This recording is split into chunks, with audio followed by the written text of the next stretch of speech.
I am Dr. Ranjaya, Professor of History, Usmania University, from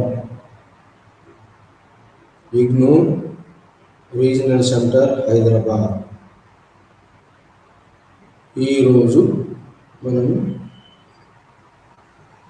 ఈ బిహెచ్ఐసి 133 బుక్లో నుంచి, అంటే history of India from 1206 to 1707 ఆ బుక్లో నుంచి మనము 14వ లెసన్ 14వ పాఠం మనం ఈరోజు ఈరోజు మనం డిస్కస్ చేయబోతున్నాం. 14వ లెసన్ పాఠం ఏంటంటే technology, craft production and social change in India through usage of the technology. దాని గురించి మనం ఈరోజు చదవబోతున్నాం. టెక్నాలజీలో ఏమేమి మార్పులు వచ్చినాయి, ఏమేమి మార్పులు టెక్నాలజీలో వచ్చినాయి, ఆ మార్పులు ఏ ఫీల్డ్లలో వచ్చినాయి, వాటి యొక్క ప్రభావము, మరి ప్రొడక్షన్ మీద ఎలా ఉంది, సొసైటీ మీద ఎలా ఉంది అనేది మనం ఈరోజు చదవబోయే పాఠంలో మనం చర్చించబోతున్నాం. దాంట్లో టెక్నాలజీలో ఫస్ట్ మనము ఇండియా కాబట్టి, ఇండియాలో అగ్రికల్చర్ సొసైటీ కాబట్టి, ఇండియాలో అగ్రికల్చర్లో ఏమేమి టెక్నాలజీ ఎలా వచ్చింది, ఎలా మరి మొట్టమొదట ఏంటి అంటే అగ్రికల్చర్ టెక్నాలజీలో మరి మొట్టమొదట మరి ధాన్యం ఉత్పత్తి ఏ కల్టివేషన్ అంటే ఓ కల్టివేషన్ ఉండేది. ఓ కల్టివేషన్ అంటే స్టిక్ ఒక కట్టెతోటి రంధ్రాలు చేసి ఆ రంధ్రాలలో సీడ్స్ వేసేవాళ్ళు. దాన్ని ఓ కల్టివేషన్ అని అంటారు. ఓ కల్టివేషన్ నుంచి ఎక్కడికి మారిందంటే అది ఇండస్ వ్యాలీ సివిలైజేషన్ వచ్చేటప్పటికి కాళీబంగంలో మనకు నాగలితో దున్నట్టుగా మనం కాళీబంగంలో ఇండస్ వ్యాలీ సివిలైజేషన్ 2000 BCలోనే మనకు ఈ నాగలి చాలు కనిపించినాయి. అంటే నాగలితోటి ప్లవ్ కల్టివేషన్ వచ్చింది. అంటే ఓ కల్టివేషన్ పోయి ప్లవ్ కల్టివేషన్ వచ్చింది. ఓ కల్టివేషన్ నుంచి ప్లవ్ కల్టివేషన్ వచ్చింది. ఈ ప్లవ్ కల్టివేషన్లో మరి వచ్చినటువంటి మార్పులు ఏంటి, ప్లవ్లో నాగళ్ళతోటి దున్నేది, నాగళ్ళతోటి దున్నటం, మరి సీడ్స్ వేయటం, నాగళ్ళతో దున్ని సీడ్స్ వేయటం. నాగళ్ళు ఎట్లా వుడ్తోటి చేసేవాళ్ళు. వుడ్ అంటే చెక్కకు మళ్ళా కొలిమి ఆ చివరిగా ఇనుపది పెట్టేవారు. ఇనుముది అంటే బాగా ఎట్లాంటి సాయిలైనా దున్నడానికి ఇనుము గట్టిగా ఉంటుంది కాబట్టి ఇనుప కొండీలు పెట్టేవారు నాగలికి. సో అలాంటి నాగలి దున్నటం మొదలుపెట్టారు. అలాంటి నాగలి దున్నటం మన ఇండియాలోనే నాగలి మొదటి నుంచి ఉన్నది. మనం కొత్తగా ఐరోపా నుంచి వచ్చింది ఏం కాదు. అయితే ఐరోపాలో ప్లవ్ కల్టివేషన్ దేనితోటి ఇక్కడ ఇండియాలో దేనితోటి ఆ నాగలి లాగేదంటే ఎద్దులతోటి లాగేది. నాగలి 2 ఎద్దులు కాడికి కట్టి ఇటు అటు ఆ ఎద్దులతోటి ఆ నాగలి దున్నేవాడు. కానీ యూరోప్లో ఏంటంటే గుర్రాలతోటి కూడా ప్లవ్ను నడిపించేవాళ్ళు. గుర్రాలతో అంటే హార్స్ డ్రావెన్ ప్లవ్ యూరోప్లో ఉండేది. కానీ మన దగ్గర హార్స్ డ్రావెన్ ప్లవ్ కల్టివేషన్ మన దగ్గర ప్రాక్టీస్లోకి రాలేదు. ఓన్లీ ఎద్దులతోటి నాగలు దున్నేదే వచ్చింది. ఆ తర్వాత ఆ నాగలు దున్నిన తర్వాత ఆ సాళ్ళల్లో వేసేది ఏమంటారంటే sowing, seed sowing, seed sowing ఉంటుంది. ఆ నాగల్లో విత్తనాలు వేయటం, విత్తనాలు వేయిన తర్వాత హార్వెస్టింగ్ అంటే కొడవలు తీసుకొని దాన్ని అంతా కోయటం. హార్వెస్టింగ్ తర్వాత దాన్ని కుప్పగా వేస్తాం మనం అంతా, ఏది పంటలు కుప్పగా వేసి ఎద్దులతోటి మొత్తం దాని మీదంగా కొసల మీదంగా ఎద్దులతోటి బంతి తిప్పుతాం. బంతి అంటే రౌండ్ తిప్పి ఆ యొక్క పంటను ఆ గడ్డిని ఏర్పాటు చేస్తుంది. దాన్ని ఏమంటారంటే మనము దీని సీడ్ సోయింగ్, హార్వెస్టింగ్ తర్వాత విన్నోయింగ్ అంటే separation of the seed with grain, గింజలను మరి చెత్తను వేరు చేసేది, దాన్ని విన్నోయింగ్ అంటారు. దాన్ని ఆ తర్వాత గాలి విండ్ తోటి దాన్ని ఎగబట్టి అలా వేరు చేస్తారు. దాన్ని విన్నోయింగ్ అంటే గింజలను మరి చెత్తను వేరు చేసే పద్ధతి విన్నోయింగ్ పద్ధతి అంటారు. ఈ పద్ధతి ద్వారా మరి గింజలను వీటిని ఏర్పాటు చేస్తారు. సో నాగలి తోటి దున్నేది, విత్తనాలు వేసుడు, పంటను కోసుడు, పంటను ఎద్దులతో తొక్కించుడు, ఆ తర్వాత తొక్కించిన తర్వాత దాన్ని గడ్డి మరి చెత్తను పంటను వేరు చేసేది, ఆ తర్వాత గాలితోటి పట్టేది. ఇది విన్నోయింగ్ మెథడ్. ఇది seed sowing, harvesting and winnowing methods ద్వారా పంటను చెత్తను వేరు చేస్తాము. ఇది మెథడ్. మరి పంట పండియటానికి పంటలు ఎట్లా పండుతాయి? పంటలు అనేవి రెయిన్ వాటర్తో పండుతాయి. అంటే నేచురల్గా రెయిన్ వాటర్ ప్రొడక్షనే ఉంటుంది. ఎక్కువ సాగులో రెయిన్ వాటర్ అంటే ప్రకృతిలో వచ్చినటువంటి వర్షాల ద్వారా వచ్చేది ఒకటి, అది మామూలుగా రెయిన్ వాటర్ ప్రొడక్షన్ అంటారు. అది కాకుండా రెయిన్ వాటర్ కాకుండా మరి వాటర్ను కెనాల్స్ ద్వారా,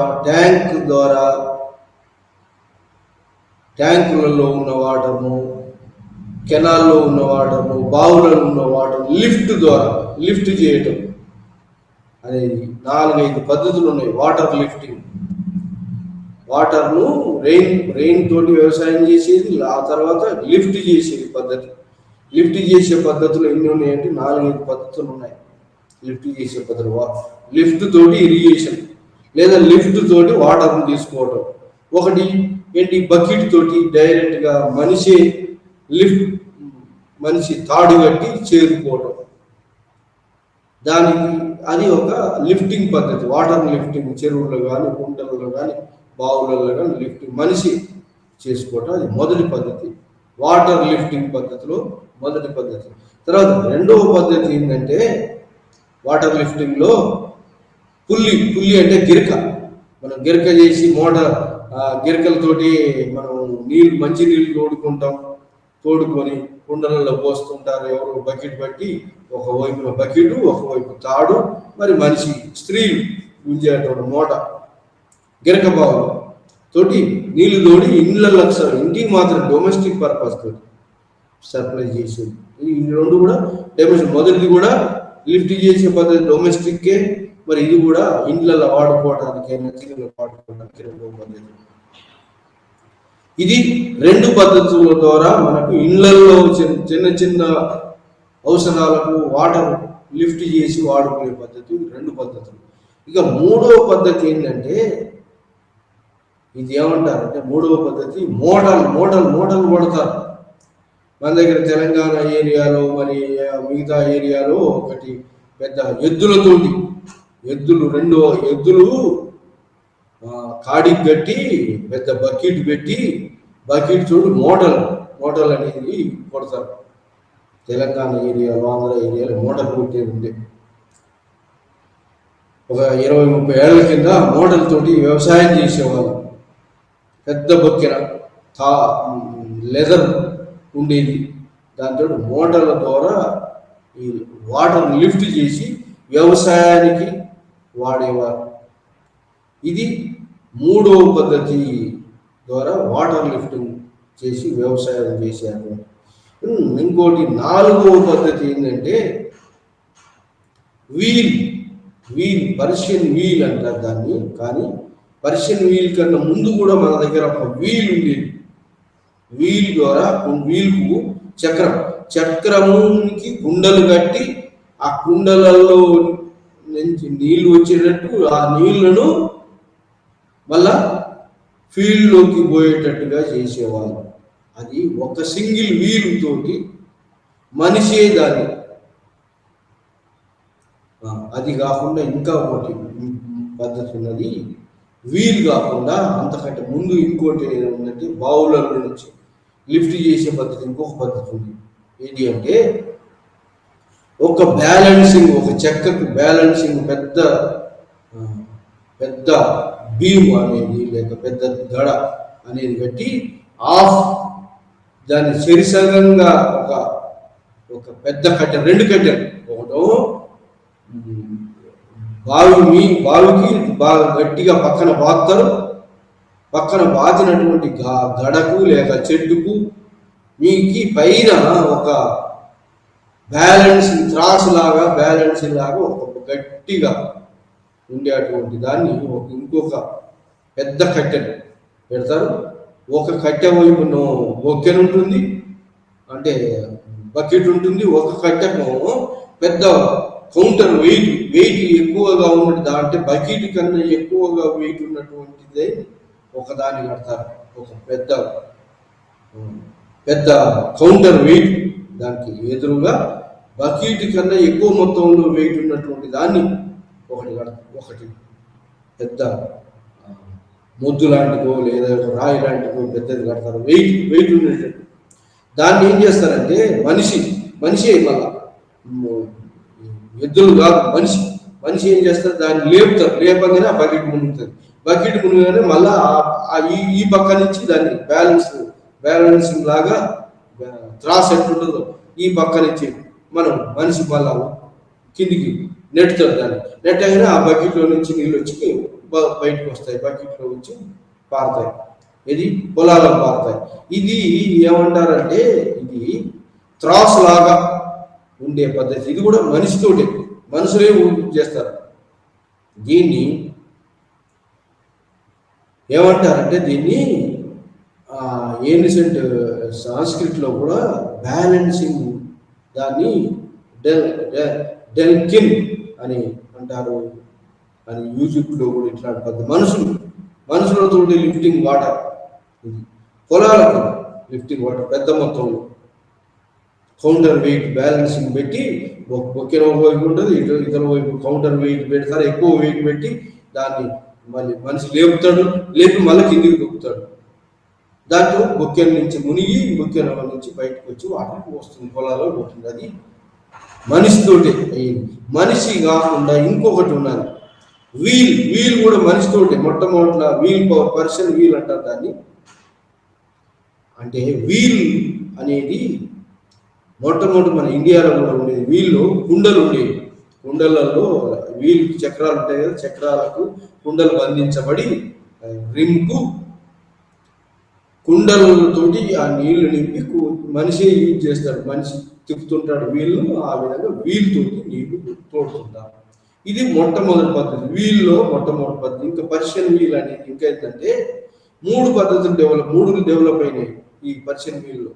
ఏంటంటే ఒక వీల్ కాకుండా ఇంకొక 2 వీల్స్ యూజ్ చేయటం. ఒక వీల్ కాకుండా ఇంకో 2 వీల్స్, అది కాకుండా ఇంకా గేర్ కూడా యూజ్ చేయటం.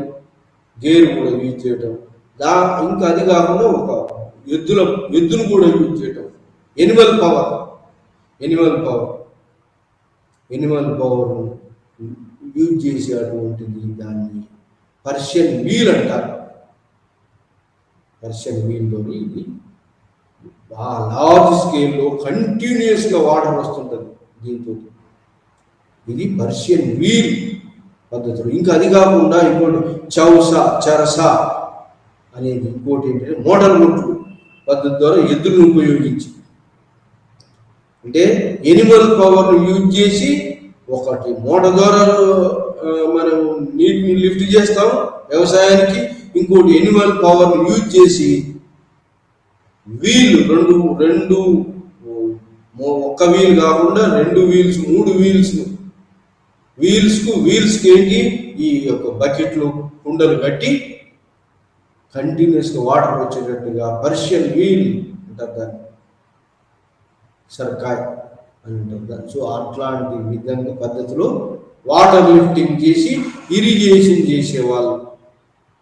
అది ఇరిగేషనల్ డివైజెస్ ఉన్నాయి.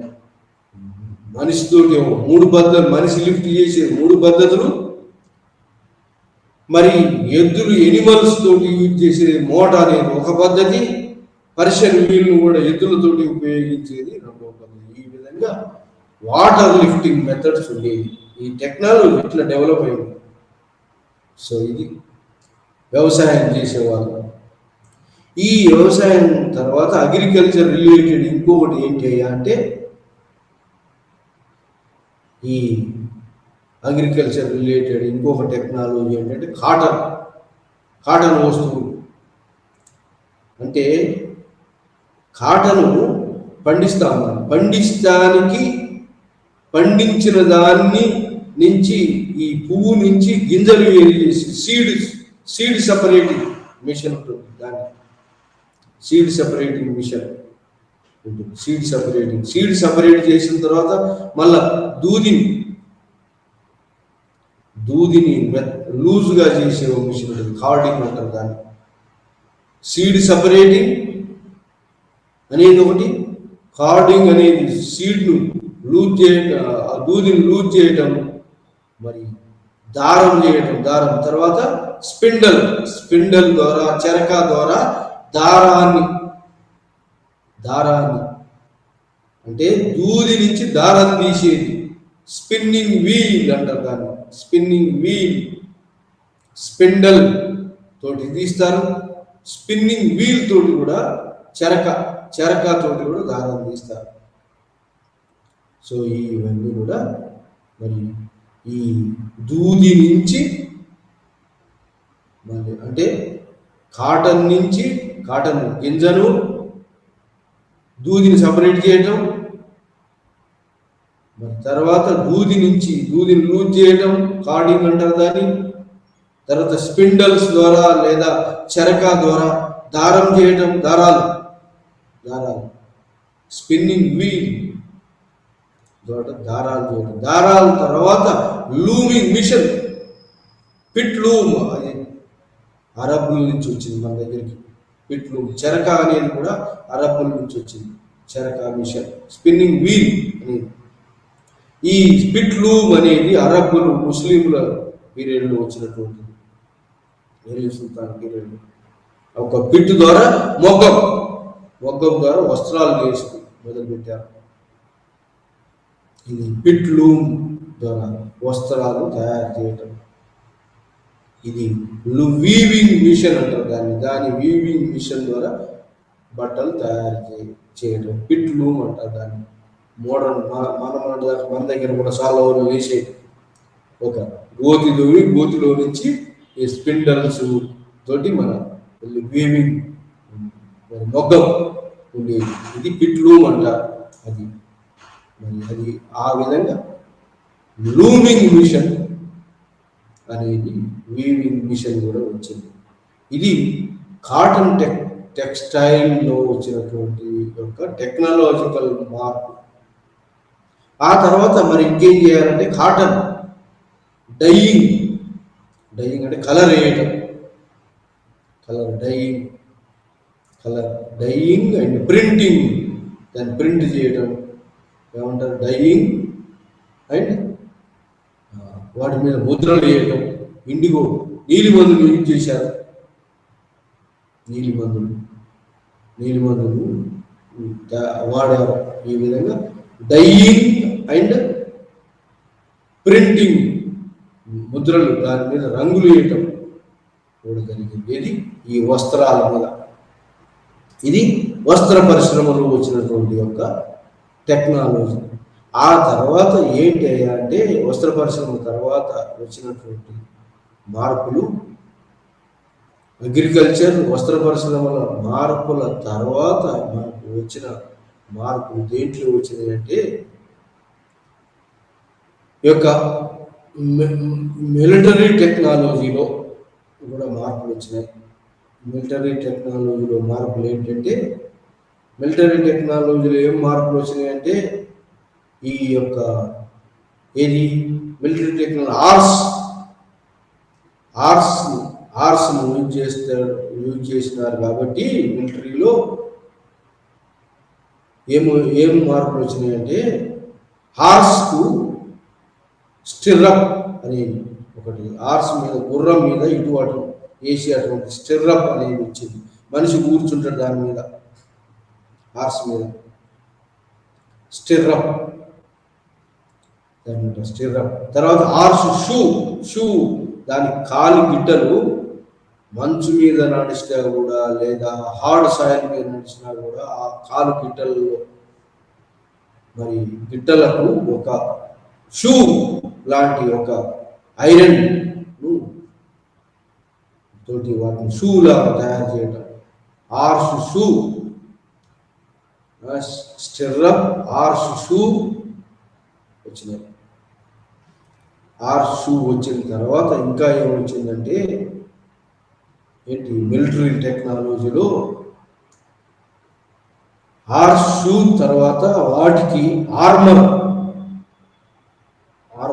అంటే వివిధ రకాలైనటువంటి యొక్క బల్యాలు, హార్స్ను ప్రొటెక్ట్ చేసేటువంటి యొక్క మరి ప్రొటెక్ట్ చేయడానికి, మనిషిని ప్రొటెక్ట్ చేయడానికి వివిధ రకాలైనటువంటి డాగర్స్, మరి బల్యాలు, స్పియర్స్ తోసే అటువంటిది. తర్వాత ఏంటి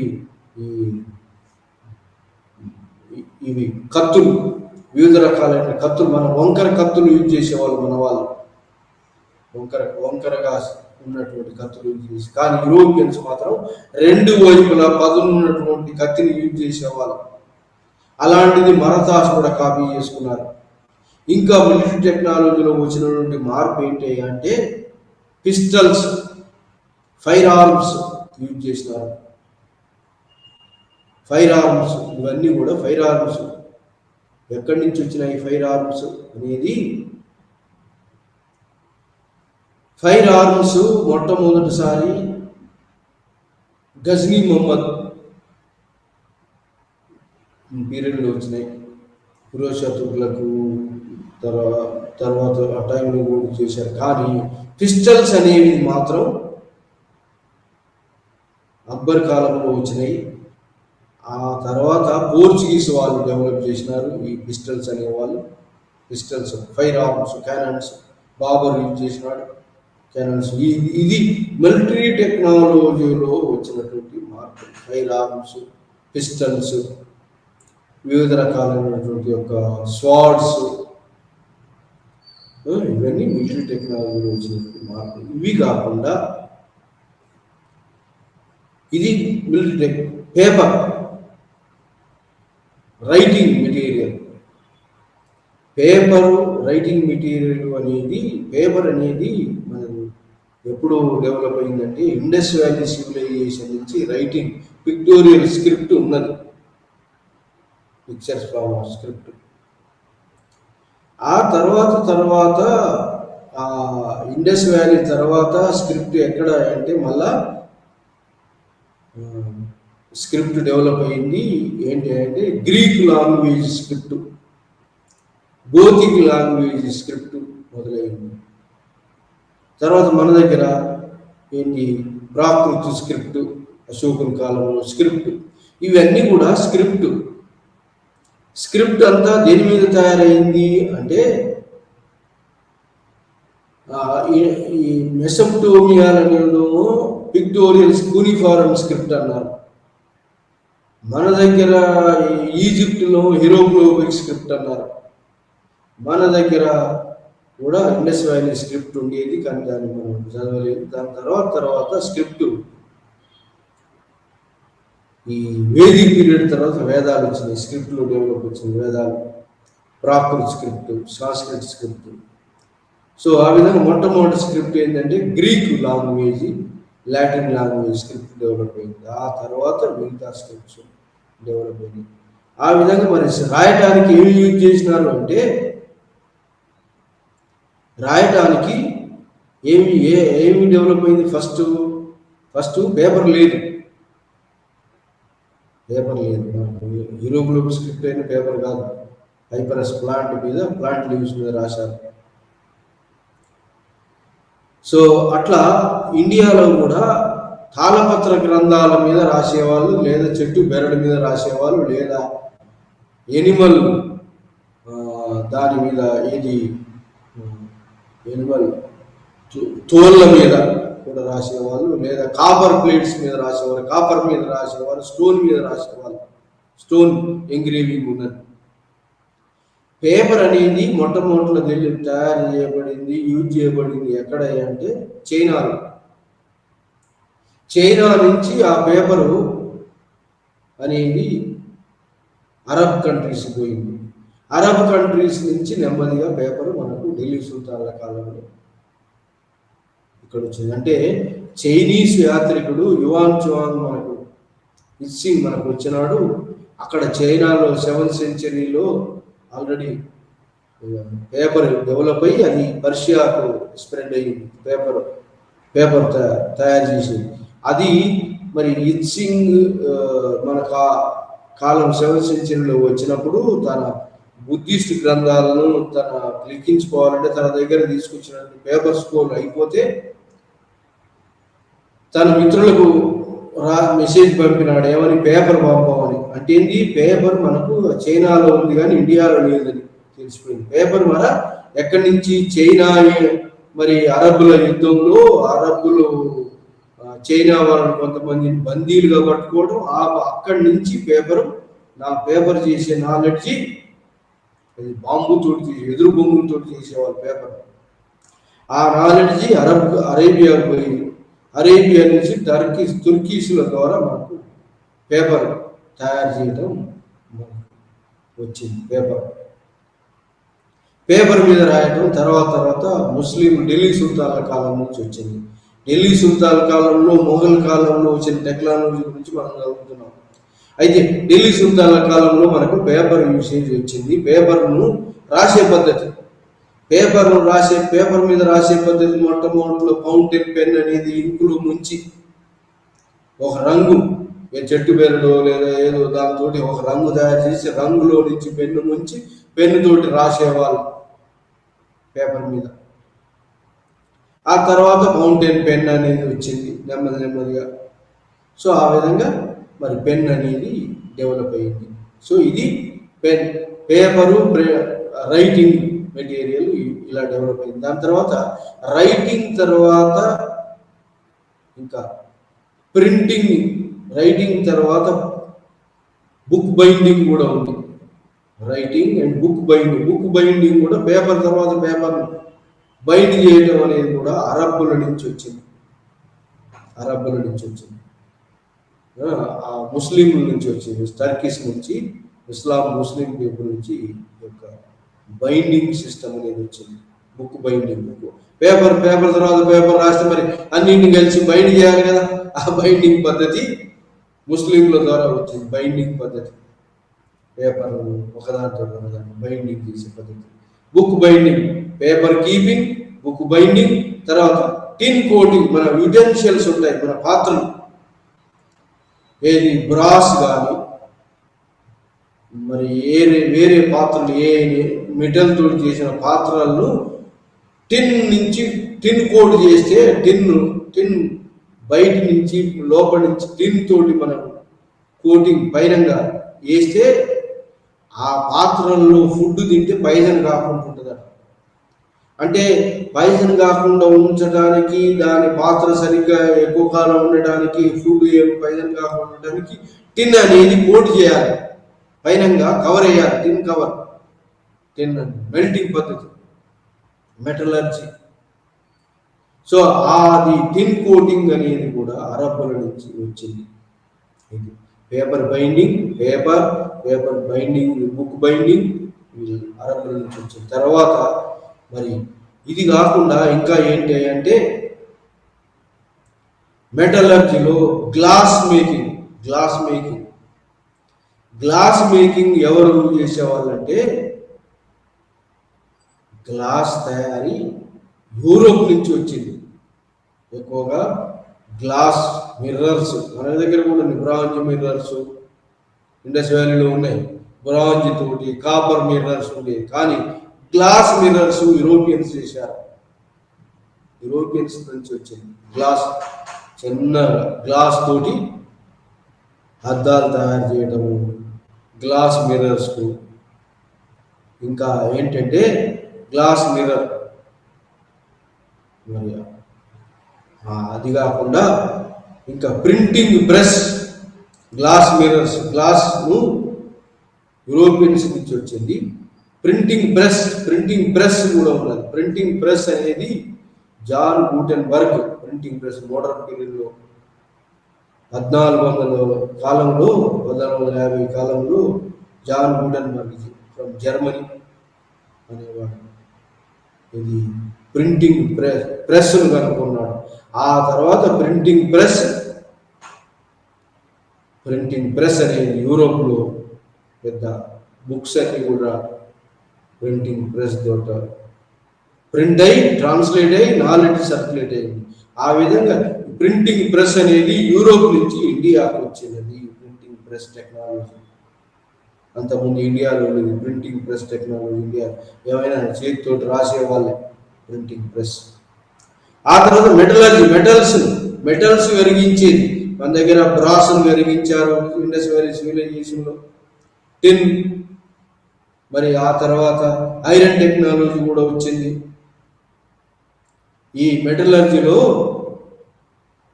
ఐరన్ టెక్నాలజీ 1000 BCలో వచ్చింది మన ఇండియాలో. అంతకుముందు కాపర్, సిల్వర్ ఉన్నాయి, కాయిన్స్ కూడా ఉన్నాయి మన దగ్గర కూడా. మెటలర్జీలో వివిధ రకాలైనటువంటి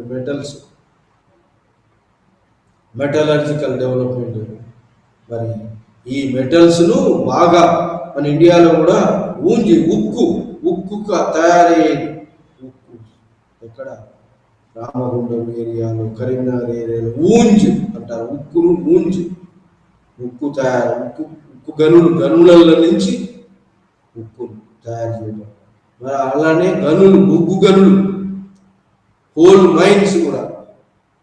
సో ఇవన్నీ కూడా మరి ఢిల్లీ సుల్తాన్ల కాలంలో, మొఘలుల కాలంలో ఇవన్నీ ఐరన్ టెక్నాలజీ, ఐరన్ వెపన్స్, వివిధ రకాల వెపన్స్ ఏంటి, బల్యాలు, మరి చాకులు, లేదా మరి ఏంటి మరి వివిధ రకాల వెపన్స్, వారు యుద్ధాల్లో వాడేటువంటి వెపన్స్, వివిధ రకాల వెపన్స్ కూడా మెటలర్జీ ద్వారా, మెటల్స్ని కరిగించడం ద్వారా వచ్చింది. ఇది మెటలర్జికల్ డెవలప్మెంట్. ఆ మెటలర్జికల్ డెవలప్మెంట్లోనే నెమ్మదిగా ఏమైంది, ఆ మెటలర్జికల్ డెవలప్మెంట్లోనే ఫైర్ ఆర్మ్స్, మిలిటరీ టెక్నాలజీలో మరి డాగర్స్, స్పియర్స్, స్వార్డ్స్ ఇవన్నీ డెవలప్ అయినాయి ఈ మెటలర్జికల్ డెవలప్మెంట్. అది కాకుండా ఇంకా ఏంటంటే షిప్ బిల్డింగ్ ఇండస్ట్రీ. షిప్ను, ఓడలు, మనం ఏన్షియంట్ పీరియడ్లో కూడా ఇండియాలో ఓడలు ఉన్నాయన్నాం, కానీ విండ్ పవర్ వచ్చింది. విండ్ పవర్ కూడా నడిచేది. తర్వాత ఏంది, నార్త్ సౌత్ డైరెక్షన్ నుంచి మ్యారిటైమ్ కంపాస్ నాలెడ్జ్ ఎక్కడ ఉండేదంటే చైనాలో ఉండేది. చైనా వాళ్ళు ఏంటి అంటే అడ్వాన్స్ పేపర్ టెక్నాలజీలో వాళ్ళు అడ్వాన్స్ పేపర్ నాలెడ్జ్. తర్వాత పేపర్ నాలెడ్జే కాకుండా వాళ్ళు ఇంకా ఏంది, ఈ మ్యారిటైమ్ కంపాస్ నాలెడ్జ్ అంటే నార్త్ సౌత్ డైరెక్షన్ చూపించే మ్యారిటైమ్ కంపాస్ కూడా చైనాలో డెవలప్ అయింది. చైనా నుంచి అరబ్ కంట్రీస్ పోయింది, అరబ్ కంట్రీస్ నుంచి యూరోప్ పోయింది. మ్యారిటైమ్ కంపాస్ నావిక దిక్సూచి నార్త్ సౌత్ డైరెక్షన్ చూపిస్తుంది. సో ఆ విధంగా మరి చెట్టు వుడ్ తోటి పడవలు చేసేవాళ్ళు. మన దగ్గర కూడా చేశారు పడవలు. ఇండియాలో కూడా పడవలు చేసి షిప్ బిల్డింగ్ ఇండస్ట్రీ ఉండేది. చాలా ప్రాంతాల్లో షిప్ బిల్డింగ్, కోస్టల్ ఏరియాలో షిప్ బిల్డింగ్ ఇండస్ట్రీ ఉండేది. కానీ షిప్ బిల్డింగ్ ఇండస్ట్రీలో పోర్చుగల్ వాళ్ళు వచ్చేదాకా ఐరన్ బంధాలను ఏంటి కమాన్ ఒకదానికి ఒకదాని ఒక వుడ్కు, ఒక చెక్కకు, ఒక పెద్ద చెక్క, షిప్ను తయారు చేయడానికి పెద్ద పెద్ద చెక్కలు కావాలి. ఒక చెక్కకు ఇంకొక చెక్కకు బంధాలు కావాలి, బంధం ఉండాలి. బంధం ఉంటేనే కానీ అది వాటర్ పోకుండా గట్టిగా ఉంటుంది, బిగించబడి మరి పైకి లేస్తుంది. బంధం ఉండాలి. ఆ బంధాలు ఉండడానికి ఏం చేశారు, మళ్ళా వుడ్ను అవే వేరే వేరే యూజ్ చేశారు, తాళ్ళను యూజ్ చేశారు. కానీ ఐరన్ కమాన్స్ అలాగా వచ్చి హోల్స్ చేసి షిప్ దీనికి ఈ పెద్ద పెద్ద పొడుగు ఉన్నటువంటి యొక్క షీట్స్ కు హోల్స్ చేసి హోల్స్ ను బంధాలుగా ఐరన్ బెల్ట్ కమాన్ యూజ్ చేసి ఐరన్ బెల్ట్ బిగించి గట్టిగా పెద్ద పెద్ద వుడ్ను బంధం చేసి గట్టిగా ఉంచేటట్టు చేశారు. ఆ విధంగా పెద్ద పెద్ద షిప్స్ తయారయ్యాయి. పోర్చుగల్ వచ్చేదాకా ఆ ఐరన్ తోటి కమాన్స్ తోటి బంధించేది లేదు. అంతకుముందు ఓల్డ్ పద్ధతిలో రోప్స్ కట్టో, తాళ్ళు కట్టో, లేదా చెక్క తోటి బంధాలు కట్టి చేసేది. కానీ కొంచెం అది ఇబ్బందిగా ఉండేది.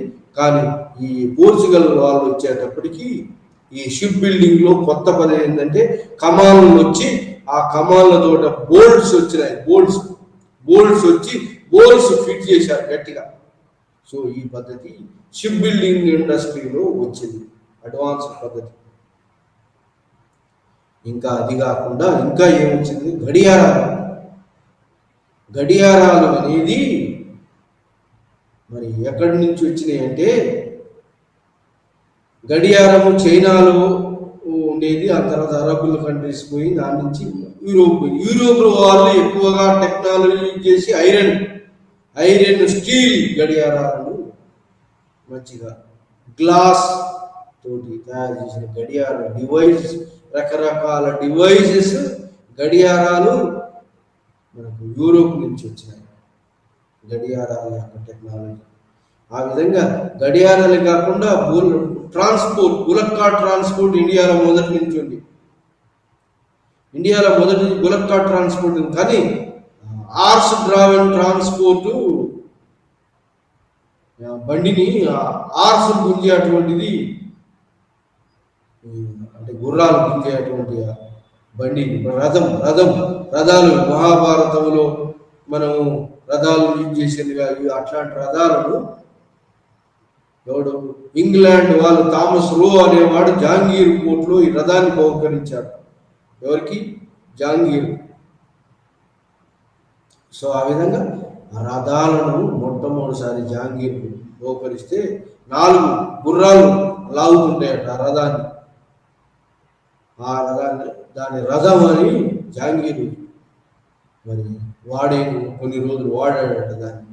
అది గుర్రాలు గుంజి గుర్రాలతోటి నడిచేటువంటి చక్రాలతోటి గుర్రము చక్ర బండిని గుర్రాలు లాగేటువంటిది జహాంగీర్ చేసినాడు.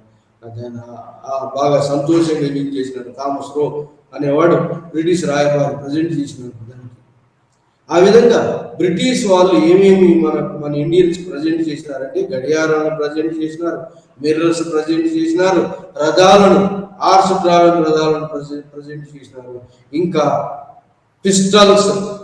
పిస్టల్స్ కూడా మన వాళ్ళు పోర్చుగీస్ వాళ్ళు మొట్టమొదటిసారి పిస్టల్స్.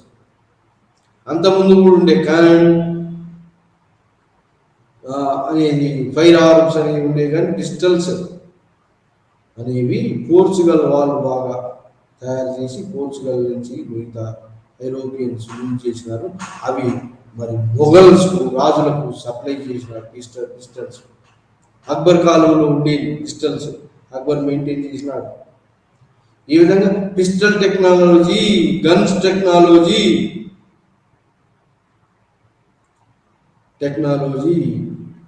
క్యానన్ మందు, ఫిరంగి ముందు బాబర్ కాలంలో ఉంది. సో ఆ విధంగా యూరోప్ నుంచి సాల్ట్ బీటర్ను దీంట్లో యూజ్ చేస్తారు. దేంట్లో? ఈ యొక్క ఫైర్ ఆర్మ్స్లలో యూజ్ చేస్తారు సాల్ట్ బీటర్. ఇండిగోను నీలిమందు, మరి ఇంకా బట్టల రంగు వేయడానికి నీలిమందు ఉండేది మన దగ్గర, వాడకం నీలిమందు అద్దకం. సాల్ట్ బీటర్ ద్వారా వాళ్ళు గన్స్ తయారు చేసేవాళ్ళు. గన్స్లో ఫైర్ ఆర్మ్స్లో ఉపయోగపడతారు సాల్ట్ బీటర్. ఫైర్ ఆర్మ్స్లే కాకుండా ఇండియన్స్ ఏం చేసినారంటే వాటర్ చల్లబడటానికి కూడా సాల్ట్ బీటర్ వాడితే వాటర్ కూడా చల్లబడుతుందట. సో ఆ విధంగా ఆ టెక్నాలజీ ఇండియాలో డెవలప్ అయింది. మరి సాల్ట్ బీటర్ను నీళ్లను చల్లబరచడానికి, ఐసులా గడ్డగట్టడానికి కూడా ఉపయోగిస్తారు. సో ఇండియాలో టెక్నాలజీ డెవలప్ అయింది. ఇండియన్స్ డెవలప్ చేసినారు దాన్ని. ఆ విధంగా సాల్ట్ బీటర్ ద్వారా యూరోపియన్స్ గన్స్ తయారు చేశారు. ఇంకా ఏంటి అంటే ఇంకా బిల్డింగ్ టెక్నాలజీలో పెద్ద మార్పు వచ్చింది. ఈ యొక్క ఢిల్లీ సుల్తాన్ల కాలంలో, మరి మొఘళ్ళ కాలంలో బిల్డింగ్ టెక్నాలజీలో ఏమొచ్చిందంటే పెద్ద మార్పు. బిల్డింగ్ టెక్నాలజీ ముఖ్యంగా ఆర్చ్ అనేది వచ్చింది. ఆర్చ్ అంటే కమాన్లు, ఇది ఆర్చ్, డోమ్, మరి తర్వాత ఏంటి వెల్వెట్ రూఫింగ్. ఈ టెక్నాలజీ, బిల్డింగ్ టెక్నాలజీలో అద్భుతమైన మార్పు ఢిల్లీ సుల్తాన్ల కాలంలో, మొఘలుల కాలంలో, ఢిల్లీ సుల్తాన్ల కాలంలో వచ్చినటువంటి బిల్డింగ్ టెక్నాలజీలో గొప్ప మార్పు ఏంటంటే, మనకు అంతకుముందు ఏంటుండేది? ఈ యొక్క 2 స్తంభాలుగా బాతి, మరి 2 స్తంభాల మీద బీమ్ వేసి బిల్డింగ్ను మనం ఎట్లా అంటే మోటార్. బిల్డింగ్ టెక్నాలజీలో ఏంటంటే మనము బిల్డింగ్స్ అన్నీ కూడా ఎట్లా కట్టేదంటే మనము మడ్ ఉపయోగించేది, లేదా బ్రిక్స్ కూడా ఉపయోగించినాము, లేదా వుడ్ను ఉపయోగించినాము, మోటార్ను ఉపయోగించినాము. కానీ మోటార్ను ఉపయోగించి ఇల్లు కట్టుకున్నాం, మిద్దెలు కట్టుకున్నాము. మడ్డు లేదా బ్రిక్, వుడ్ యూజ్ చేసినాం తప్ప లైమ్ మోటార్, సున్నపు రాయి యూజ్ చేయలేదు మనం. లైమ్ మోటార్ అనేది ఢిల్లీ సుల్తాన్ల కాలంలో వచ్చింది. లైమ్ ముస్లింల ద్వారా లైమ్, సున్నపు రాయి డంగుగా బట్టి దాన్ని బంధంగా, బిల్డింగ్ టెక్నాలజీలో దాన్ని బంధంగా యూజ్ చేసే సున్నపు రాయి, దాన్ని ఏమంటారు? లైమ్ మోటార్ టెక్నాలజీ వచ్చింది. ఎవరితోటి? ఢిల్లీ సుల్తాన్ల కాలంలో బిల్డింగ్ టెక్నాలజీలో లైమ్ మోటార్, అది కాకుండా ఆర్చ్ కన్స్ట్రక్షన్, అది కాకుండా డోమ్ కన్స్ట్రక్షన్, డోమ్ కన్స్ట్రక్షన్ కూడా వచ్చింది. Dome construction, arch construction and velvet roofing, ఇవి బిల్డింగ్ టెక్నాలజీలో వచ్చినటువంటి మార్పు. ఎవరి కాలంలో? ఢిల్లీ సుల్తాన్ల కాలంలో వచ్చినటువంటి అద్భుతమైన మార్పు. లైమ్ మోటార్ మన దగ్గర తెలియదు, ఆర్చ్ అని మన దగ్గర తెలియదు. ఆర్చ్, డోమ్ అంటే బుద్ధిస్ట్ స్తూపాస్ ఉన్నాయి కానీ అది వేరు, ఇది వేరు. డోమ్ కన్స్ట్రక్షన్, ఇది మసీదులన్నీ డోమ్ ఉండేది. ముస్లిం కన్స్ట్రక్షన్స్ అన్నింటిలో కూడా ఆర్చ్ ఉండేది, డోమ్ ఉండేది, వెల్వెట్ రూఫింగ్ ఉండేది. ఈ గొప్ప బిల్డింగ్ టెక్నాలజీ వచ్చింది. అదే కాకుండా షిప్ బిల్డింగ్ వచ్చింది. షిప్ బిల్డింగ్లో, మరి ప్రింటింగ్ ప్రెస్లో, and book keeping and book binding, ఇవన్నీ కూడా టెక్నాలజీ అరబ్బులతో వచ్చినాయి.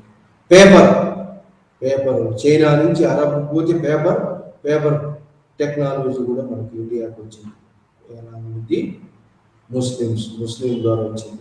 ఢిల్లీ సుల్తాన్ల కాలంలో పేపర్ టెక్నాలజీ. అంతకుముందు మనం తాళపత్ర గ్రంథాలు యూజ్ చేసేది, లేదా బెరడును యూజ్ చేసేది, లేదా షీప్ గోట్ యొక్క లెదర్ మీద రాసేది, లేక కంచు మీద రాసేది ఏది మరి దీని మీద దీని మీద రాగి పత్రాలు ఉన్నాయి, రాగి మీద రాసేది, స్టోన్ మీద రాసేది, కానీ పేపర్ లేదు. పేపరు ముస్లింల ద్వారా వచ్చింది, అరబుల ద్వారా వచ్చింది. చైనా నుంచి అరబిక్ ముస్లింలకు పోయి, ముస్లిం నుంచి మన దగ్గరికి వచ్చింది పేపర్ టెక్నాలజీ. సో ఇది బిల్డింగ్ కన్స్ట్రక్షన్లో వచ్చినటువంటి మార్పులు, షిప్ బిల్డింగ్లో వచ్చినటువంటి మార్పులు, మరి ప్రింటింగ్ ప్రెస్లో వచ్చినటువంటి మార్పులు, పేపర్లో వచ్చిన మార్పులు, పేపర్ టెక్నాలజీలో వచ్చిన మార్పులు, ప్రింటింగ్ బుక్ కీపింగ్లో వచ్చిన మార్పులు, మరి డివైజెస్ గడియారాలలో వివిధ రకమైన గడియారాలు వచ్చినాయి. తర్వాత మిలిటరీ టెక్నాలజీలో స్టిర్రప్, హార్స్ షూ వచ్చింది, హార్స్ షూ. తర్వాత హార్స్ షూ వచ్చిన తర్వాత స్టిర్రప్, హార్స్ షూ, తర్వాత వివిధ రకాలైన మరి టెక్నాలజీలు వచ్చినాయి. Tin coating, glass making, metallurgical development, వివిధ రకాల మెటల్స్ ద్వారా మరి స్టీల్ ఐరన్ తోటి వివిధ రకాల వెపన్స్ వచ్చినాయి, వివిధ రకాల మిలిటరీ వెపన్స్ వచ్చినాయి. అదేవిధంగా పిస్టల్స్, ఇవన్నీ కూడా ఫైర్ ఆర్మ్స్ అన్నీ కూడా యూరోప్ నుంచి, అరబ్బుల నుంచి మన దగ్గరికి వచ్చినాయి. ఇది రకరకాల డెవలప్మెంట్స్, టెక్నాలజికల్ చేంజెస్ వచ్చినాయి. ఈ చేంజెస్ వల్ల గడియారాలు, టైం యూరోపియన్స్ ప్రజెంట్ చేసిన ఎక్కువ గడియారాలు, రథాలను, మిర్రర్స్ అంటే గ్లాస్ వాళ్ళు ప్రజెంట్ చేసిన, గన్స్, పిస్టల్స్ వాళ్ళు టెక్నాలజీని ఎక్కువగా పోర్చుగీస్ వాళ్ళ నుంచి వచ్చింది. గన్స్, పిస్టల్స్ అంతకుముందు ఉన్నది కానీ అంతగా డెవలప్ కాలేదు. సో ఇది మన వివిధ రకాలైన టెక్నాలజికల్ డెవలప్మెంటు ఢిల్లీ సుల్తాన్ల రాక నుంచి మొఘలుల కాలం వరకు. మొఘలుల కాలంలో యూరోపియన్స్ కూడా వచ్చారు కాబట్టి యూరోపియన్స్ తోటి మొఘల్ మరి ఇమిగ్రెంట్స్ తోటి technological production, different craft productions వచ్చినాయి మన ఇండియాలో. ఆ క్రాఫ్ట్ ప్రొడక్షన్ తోటి ఏమైంది? సోషల్ చేంజ్ వచ్చి ఏమని, ఎట్లా మానవుడు సుఖంగా అన్ని వస్తువులు ఏంటి, కాటన్ వస్తువులు, స్పిన్నింగ్, వీవింగ్, కాటన్ వస్తువులు బాగా ఇండియా ఫేమస్. ఇదంతా కూడా ఆ వస్తువులు, మరి అగ్రికల్చర్ ఇంప్లిమెంట్స్, రకరకాల ఇంప్లిమెంట్స్ వచ్చినాయి. ఆ విధంగా అగ్రికల్చర్ డెవలప్ అయింది. Ship building industry, ships develop అయినాయి. కాటన్ టెక్నాలజీ తోటి కాటన్ స్పిన్నింగ్, వీవింగ్, కాటన్ వస్త్రాలు బాగా ఉత్పత్తి అయినాయి. మిలిటరీ టెక్నాలజీ ఉత్పత్తి అయింది. ప్రింటింగ్ ప్రెస్ తోటి paper printing, book keeping and binding, ఇవన్నీ టెక్నాలజీ. మరి ఇంకా డివైజెస్, ఈ గడియారాల డివైజెస్ కూడా, టైం సెన్స్ డివైజెస్ కూడా యూరోప్ నుంచి మరి ఇవన్నీ కూడా చైనాలో ఉండే, చైనా నుంచి కొన్ని యూరోప్ పోయినాయి. సో ఈ విధంగా వివిధ రకాల టెక్నాలజికల్ డెవలప్మెంట్ తోటి అగ్రికల్చర్లో టెక్నాలజికల్ రెవల్యూషన్ జరిగింది.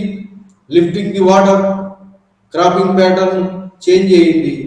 షిప్ బిల్డింగ్ తోటి, మిలిటరీ టెక్నాలజీ తోటి, మరి కాటన్లో వచ్చిన వివిధ రకాల టెక్నాలజికల్ చేంజెస్ తోటి cotton production, cotton spinning, weaving, looming అనేది వచ్చింది. ఆ విధంగా రకరకాల, ఇంకా డిస్టిలేషన్ అంటే సురాపానకం. మొదటి నుంచి తెలుసు డిస్టిలేషన్. సురాపానక దేవతలు, దానవులు, సురాపానకం, డిస్టిలేషన్ అనే పద్ధతి కూడా మనకు ఇండియాలో ఉన్నది ప్రాక్టీస్. ఎర్తన్ పార్ట్స్ యూజ్ చేసిన డిస్టిలేషన్. ఆ విధంగా డిస్టిలేషన్ ద్వారా సురాపానకం తాగే వాళ్ళు ఇప్పప్పు తోటి సారా పెట్టారు, బెల్లం తోటి సారా పెట్టారు, షుగర్ కేన్ తోటి సారా పెట్టారు. ఈ విధంగా డిస్టిలేషన్ పద్ధతి ఇండియన్స్కి తెలుసు. సో ఈ రకాలైన డెవలప్మెంట్, ఈ టెక్నాలజికల్ డెవలప్మెంట్ తోటి క్రాఫ్ట్ ప్రొడక్షన్, వివిధ రకాల పంటలు వాటి ప్రొడక్షన్ తోటి మనిషి యొక్క లైఫ్ను ఈజీగా చేసుకున్నాడు, సుఖవంతం చేసుకున్నాడు. ఆ విధంగా మనిషి యొక్క సోషల్ చేంజ్ వచ్చింది. అంటే అంతకుముందు బార్బేరియన్గా ఉన్న మనిషి ఈ టెక్నాలజికల్ ప్రొడక్షన్ తోటి సమూహాలుగా మారడమే కాకుండా సమూహాల నుంచి విలేజెస్గా మారి విలేజెస్ పరస్పరం ఉత్పత్తి చేసుకొని ఇవన్నిటిని కూడా పరస్పరం టెక్నాలజికల్ అడ్వాన్స్ తోటి విలేజెస్ అర్బన్ సెంటర్స్గా మారినాయి. ఈ విధంగా మనుషులలో హ్యూమన్ బీయింగ్స్ వివిధ రకాల టెక్నాలజీని తన సంతోషానికి తన అవసరాలకు తీరేటట్టుగా యూజ్ చేసుకొని హ్యూమన్ బీయింగ్స్ ఇళ్ళ బిల్డింగ్ టెక్నాలజీలో వివిధ మార్పులు వచ్చినాయి. రకరకాల బిల్డింగ్స్ ఇంతకుముందు ఓన్లీ మడ్ తోటి ఈ మిద్దెలు కట్టుకునేవి, అలా కాకుండా ఇప్పుడు బ్రిక్స్ తోటి, లైమ్ మోటార్ తోటి, డోమ్, మరి ఆర్చ్, ఇంకా కూడా కిటికీలు. యూరోపియన్స్ మనకి ఇంతకుముందు కిటికీలు ఉండేది, మన ఇళ్లలో కిటికీలు ఉంచేవాళ్ళు కాదు. విండో టెక్నాలజీ లేదు, ఆ విండో టెక్నాలజీ కూడా వచ్చింది. సో ఆ విధంగా కిటికీలు ఏర్పాటు చేసుకొని, ఇంకా వెంటిలేటర్స్ పైన ఉంటే వెంటిలేటర్స్ అవి కూడా ఏర్పాటు చేసుకున్నారు. అవి కూడా టెక్నాలజీ వచ్చింది. వెంటిలేటర్స్ టెక్నాలజీ మన దగ్గర లేదండి, మన బిల్డింగ్స్లలో లేదు. సో ఆ విధంగా టెక్నాలజికల్ చేంజ్ ఇన్ ది బిల్డింగ్స్లలో, technology change in the ship బిల్డింగ్లలో, టెక్నాలజికల్ చేంజ్ ఇన్ మిలిటరీ టెక్నాలజీలో, technological change in the agriculture టెక్నాలజీలో, and technological change in the looming and weaving, spinning wheels, ఇవన్నీ డెవలప్ కావడంతో మనిషి యొక్క అవసరాలను తను తీర్చుకున్నాడు, ఈజీగా తన అవసరాలను తీర్చుకున్నాడు. ఫుడ్ కార్పెంటరీ ఉన్నది, స్మిత్తింగ్ వర్క్స్ డెవలప్ అయినాయి. ఆ తర్వాత కార్పెంటరీ, స్మిత్తింగ్, పాటరీ, వస్తువులు స్టోరేజ్ చేసుకోవటం, కుకింగ్ చేసుకోవటం, మరి యుటెన్షియల్స్, ఇవన్నీ కూడా రకరకాల యుటెన్షియల్స్, వాటి కోటింగ్ మెథడ్, టిన్ కోటింగ్ మెథడ్, దాంతో వస్తువులు ప్రిజర్వ్ చేసుకోవటం, సుఖంగా జీవితాలు, ఎకనామిక్ లైఫ్ అంతకుముందు బార్బేరియన్గా ఉన్నటువంటి లైఫ్, సోషల్ లైఫ్ చేంజ్ వచ్చింది. ఈ అన్ని టెక్నాలజికల్ చేంజెస్ తోటి మనిషిలో ఎన్నో చేంజెస్ వచ్చినాయి. మనిషి లివింగ్ ప్యాటర్న్లో చేంజెస్ వచ్చినాయి. సుఖంగా, సంతోషంగా, తక్కువ శక్తిని ఉపయోగించి ఎక్కువ పంటలను కానీ, టెక్నాలజీ ఎక్కువ ప్రొడక్షన్ కానీ, ఎక్కువ ప్రొడక్షన్ సప్లై కానీ, షిప్స్ తోటి, బుల్లక్ కార్డ్స్ తోటి సప్లై కానీ, ట్రేడ్ అండ్ కామర్స్ కానీ డెవలప్ అయింది. ఈ విధంగా ట్రేడ్ అండ్ కామర్స్ డెవలప్ కావడం, సర్ప్లస్ ప్రొడక్షన్ వచ్చింది. వివిధ టెక్నాలజీ, ఐరన్ టెక్నాలజీ, ఏది ప్లవ్ కల్టివేషన్ ఇంక్రీజ్ అయింది. So iron technology, plough cultivation తోటి సర్ప్లస్ ప్రొడక్షన్ తోటి వివిధ రకాల ఆక్యుపేషనల్ గ్రూప్స్ వచ్చినాయి.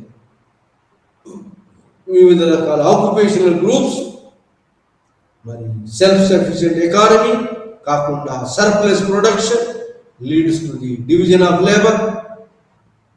మరి ఎన్నో వృత్తుల పరంగా సొసైటీ డెవలప్ అయింది. ఒక్కొక్క ఆక్యుపేషన్ ఒకరు అడాప్ట్ చేసుకొని, so occupational classes, professional classes, వివిధ వృత్తుల వాళ్ళు సొసైటీలో బయలుదేరారు. ఆ విధంగా సోషల్ చేంజ్ వచ్చింది. సొసైటీలో ఈ టెక్నాలజికల్ డెవలప్మెంట్ తోటి ఒక్కొక్క టెక్నాలజీలో ఒక వర్గం, ఒక ఒక గ్రూప్ ఆఫ్ పీపుల్ ఎక్స్పర్ట్ కావడంతో division of labour, professional division of labours వచ్చినారు. ప్రొఫెషనల్ డివిజన్ ఆఫ్ లేబర్స్ వచ్చింది. దాని యొక్క వస్తువులను, సేవలను transformation from one group of people to another group of people, barter system, లేదా ఈ కైన్ ప్రొడక్షన్ కూడా వచ్చింది మిడివల్ పీరియడ్లో. Coin, silver coin, gold Kine,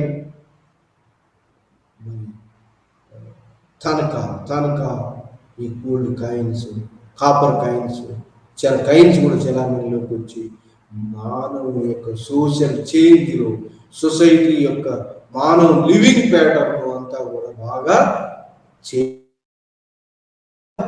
small villages నుంచి టౌన్స్ అయినాయి, టౌన్స్ నుంచి అర్బన్ సెంటర్స్ అయినాయి. ఆ విధంగా technological developments leads to the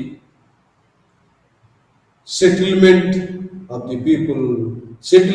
the people leads to the formation of villages. From surplus production from the villages leads to the division of labor leads to the emergence of the class structure. Professionals are the class structure, or the towns, emergence of towns in turn emerge into urban centers. ఈ విధంగా social changes వచ్చినాయి. మనిషి హ్యాపీగా బ్రతకటానికి, జీవించడానికి ఈ technological, material technology, వివిధ రకాల devices అతను తయారు చేసుకోవడం వల్ల ఆ మెటీరియల్ టెక్నాలజీ అభివృద్ధి కావటం వల్ల మనిషి సంతోషంగా, సుఖంగా బ్రతకడానికి వీలు కల్పించింది. ఆ విధంగా ఈ టెక్నాలజికల్ డెవలప్మెంట్, క్రాఫ్ట్ ప్రొడక్షన్, వివిధ రకాల craft production leads to the social change. ఆ విధంగా మరి ఏన్షియంట్ పీరియడ్ నుంచి ఢిల్లీ సుల్తాన్ల కాలంలో వచ్చినటువంటి తురుష్కులు తెచ్చినటువంటి కొన్ని తోటల పెంపకం అనుకోండి, కొన్ని రకాల ఫ్రూట్స్ కూడా వాళ్ళు కొత్తవి తీసుకొచ్చారు. ఎవరు? ఢిల్లీ సుల్తాన్. Roots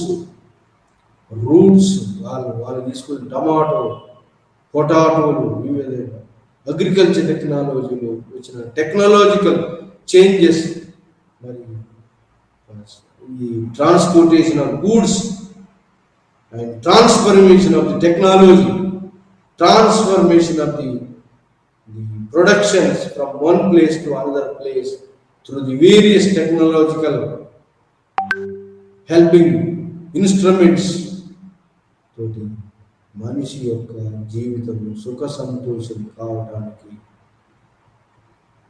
తోడ్పడింది.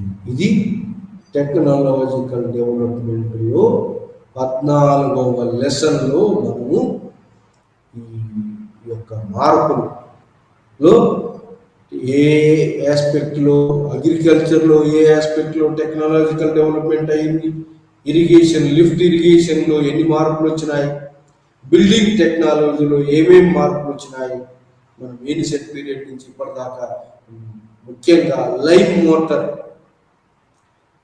Arch, dome, velvet roofing, ఇవన్నీ, తర్వాత షిప్ బిల్డింగ్లో వచ్చినటువంటి మార్పులు, తర్వాత మెటలర్జీలో వచ్చిన మార్పులు, మిలిటరీ టెక్నాలజీలో వచ్చిన మార్పులు, ఇవన్నీ టెక్నాలజీ మార్పులతో మానవుని యొక్క జీవితం సుఖ సంతోషమైంది. ఆ విధంగా సోషల్ చేంజ్ రావడం జరిగింది టెక్నాలజికల్ డెవలప్మెంట్.